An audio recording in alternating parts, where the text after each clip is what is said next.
नमस्कार, मैं रजनीकांत, आप सभी का बहुत बहुत स्वागत है। यह 21वीं सदी की भारत है और इस भारत में अगर पॉलिटिक्स में क्वाइनिंग करना हो, ब्रांडिंग करना हो या पूरे सूचना तंत्र से लेकर आधुनिक तंत्र को इस्तेमाल करना हो तो लोगों को बीजेपी से जरूर सीखनी चाहिए, खास करके अपोजिशन पार्टी को। जी आपने बिल्कुल सही सुना है। अब तक तो मोदी की गारंटी सिर्फ भारत में थी, अब विदेशों में भी मोदी की गारंटी लोग देने लगे हैं। अभी चुनाव होना बाकी है, मगर आश्वस्त हैं भारत के प्रधानमंत्री नरेंद्र मोदी कि 2024 में भी उनकी ही सरकार आएगी।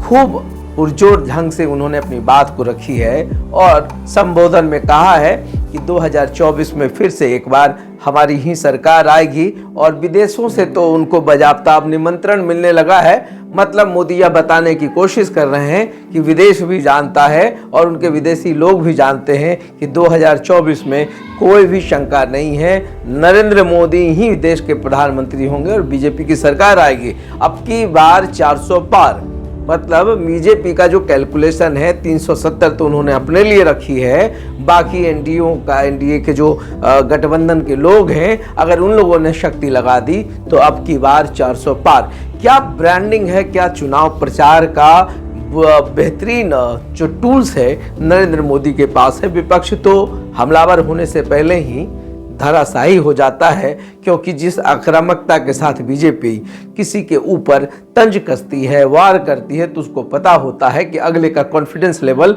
जीरो कैसे किया जाता है। मैं बार बार इस बात को कहता हूं कि अभी भी विपक्ष के जो कुमार हैं, राजकुमार हैं, राहुल गांधी, युवराज भी कहे जाते हैं, काफ़ी संघर्ष कर रहे हैं। उनको कम से कम बीजेपी से तो सीख ले ही लेनी चाहिए कि देखो 21वीं सदी में हर तंत्र का इस्तेमाल कितनी खूबसूरती से की जा सकती है।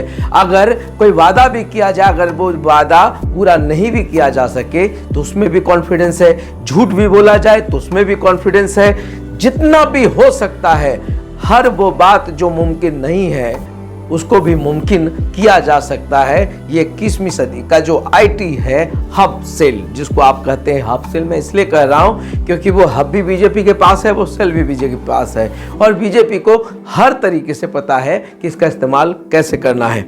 अब विदेशों से आमंत्रण मिल रहा है, अच्छी बात है। और जिस भ्रष्टाचार को लेकर के कांग्रेस पे हमलावर है बीजेपी, अभी सूचना मिल रही है कि सबसे सीधे साधे कांग्रेस का इसलिए मैं बोल रहा हूँ कि इंदिरा गांधी के तीसरे बेटे हैं कमलनाथ, उनकी बात हो रही। छिंदवाड़ा में उनका, मध्य प्रदेश के छिंदवाड़ा में उनका अच्छा खासा होल्ड है, पॉलिटिकल होल्ड है। 1984 में जो सिख दंगा हुआ था उसमें आरोपित भी रहे हैं। भतीजे के ऊपर भी ईडी का चार्ज है।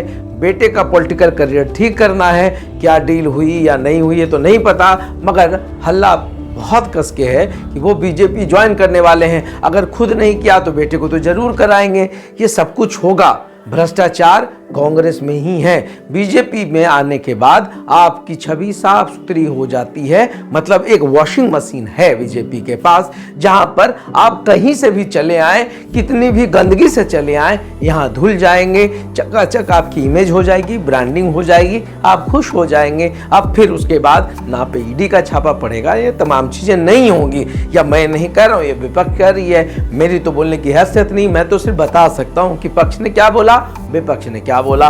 सब कुछ है, मुद्दा है। और क्या कॉन्फिडेंस लेवल है बीजेपी का, उसकी तो मैं तारीफ किए बगैर रह ही नहीं सकता।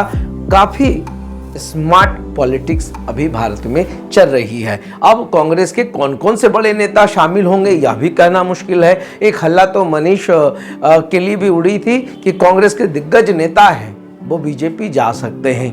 क्या किस चीज का भय है, किस चीज का डर है, कौन सी डील होती है, कौन सा राह बीजेपी आसान कर देती है, कैसे तमाम भ्रष्टाचार बीजेपी में आकर धुल जाती है, ये सब कुछ देखना भारत में आम बात हो गई है। क्योंकि अब सब कुछ है, मुमकिन है, नामुमकिन कुछ भी नहीं है। तो देखते रहिए सार्थ। बहुत बहुत धन्यवाद।